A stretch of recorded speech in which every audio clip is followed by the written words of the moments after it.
Friends, welcome to the True Shadow Hauntings channel. You could say our story today is based entirely on a true incident. The incident is being read out exactly as Ansel wrote and sent it to us. Not a single word has been changed. I always felt a strange pull towards old things. When my wife Clara and I were spending our vacation there, we found this small, dusty antique shop inside a narrow alley of the French Quarter. The name of the shop was The Old Curiosity. The inside of the shop was completely different.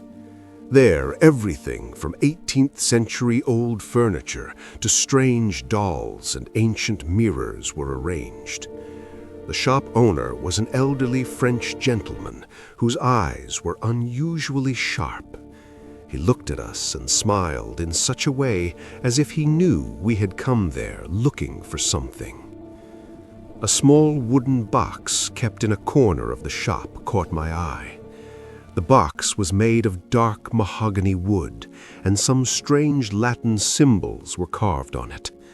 When I took the box in my hand, I felt a kind of electric shock or tingling sensation at my fingertips. The shopkeeper whispered, "This is a Dybbuk box. Keep it very carefully." We know Dybbuk box means a box used to imprison some unsatisfied soul. Initially, I dismissed these as mere stories.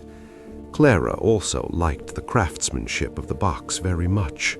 We bought that box for only $50 and returned to the hotel. From that very night, strange things started happening with us.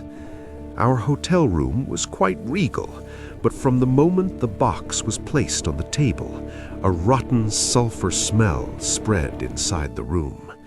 I thought maybe it was some problem with the old pipeline, but in the middle of the night, my sleep was broken by a peculiar sound.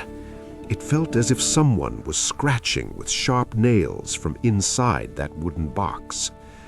I turned on the light and saw the box was closed just as before, but the temperature of the entire room had dropped in such a way as if someone had set the AC to -degrees.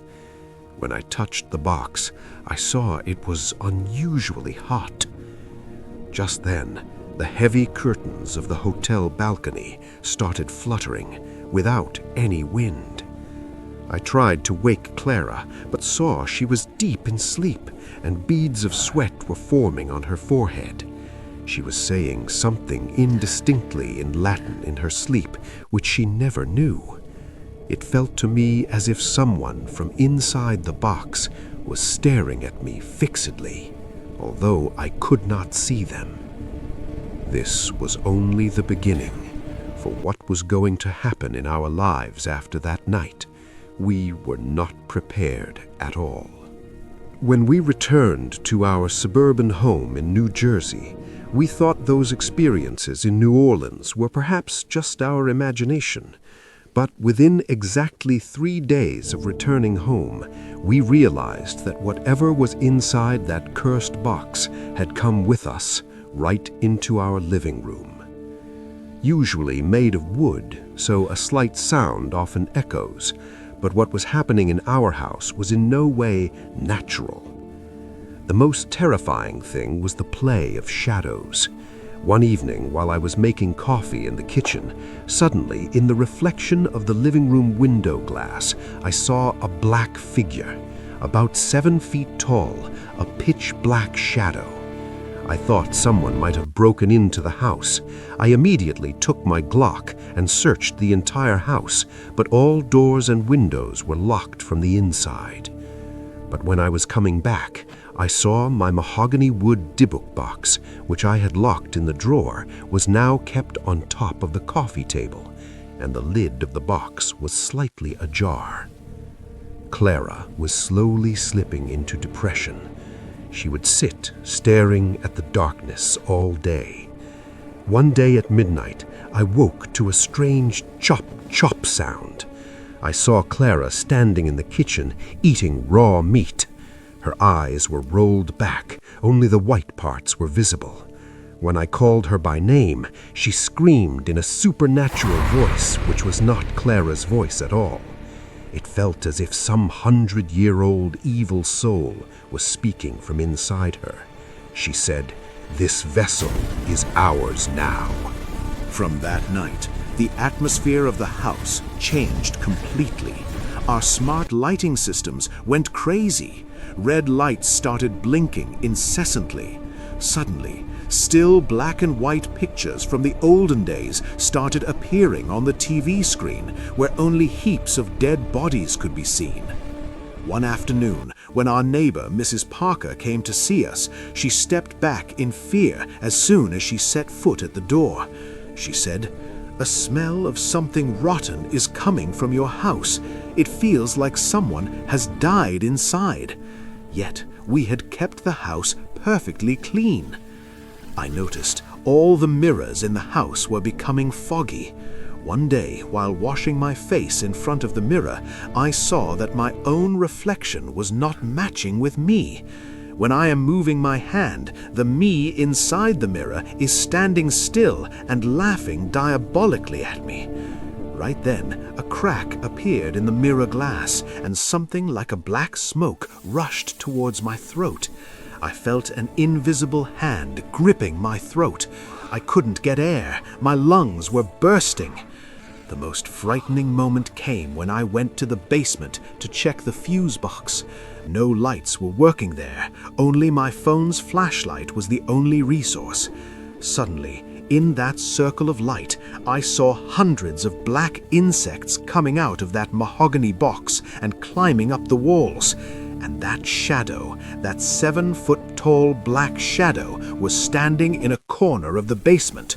It had no face. Only 2 glowing red dots were burning like fire. I realized this entity is not just scaring us, it wants to take our lives. This was an ancient Dybbuk, or evil spirit, which spread its empire in this house as soon as the box was opened. Every moment of ours was then spent in terror. It felt as if the walls would swallow us up. Before my eyes, Clara was wasting away day by day. Her skin had turned pale, and she would always mutter in some unknown language. The situation had gone so out of control that one morning I saw written in large letters on our bedroom wall, carved with some sharp nails in Latin, "Soul is mine." For this kind of paranormal problem, we finally sought the help of a parapsychologist and an experienced father from the local church. When Father John set foot at our door, he immediately gripped his crucifix tightly. He said, "There is something in this house that is very old and extremely violent. It is a Dybbuk which wants to break a person mentally and possess their body." That horrific night began. Father John and his assistant sat us in the middle of the living room.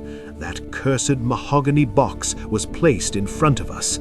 When Father started reading verses from the Bible, the air in the house seemed to freeze into ice. Suddenly, all the windows of the house started shaking at once with a tremendous sound, even though there was no wind outside. Plates and glasses from the kitchen cabinets started flying on their own and crashing onto the floor. The most terrifying sight was Clara's transformation. As the incantations were read, she began to writhe on the floor, and her bones started snapping and bending in a way that is impossible for a human. An inhuman scream came out of her mouth, which sounded like the screams of thousands of people mixed together. When Father John sprinkled holy water on the box, that 7-foot-tall black shadow came out of the wall and tried to pounce on us. The whole house had become a battlefield. The room was filled with smoke, and a black liquid was oozing out of that Dybbuk box. Father shouted, "Call it by its name. As soon as it hears its name, it will become weak." Analyzing those Latin symbols, Father shouted a name in a grave, deep voice. As soon as the name was uttered, the whole house shook like a massive earthquake. Clara suddenly fell limp on the floor, and that shadow, shrinking like a dying flame, went back into that wooden box while screaming. Father quickly sealed the mouth of the box forever with a piece of glass and wax. Within a moment, that rotten sulfur smell vanished, and the room was filled with a strange, eerie peace. Father gave us strict instructions. This box must never be opened again, and it should be buried in some secluded place. The next morning, Father and I went far away from the city, deep into a secluded forest, dug a hole several feet deep, and buried that box. While returning, it felt as if someone was calling in a piteous voice from the forest, but I didn't look back. A year has passed today.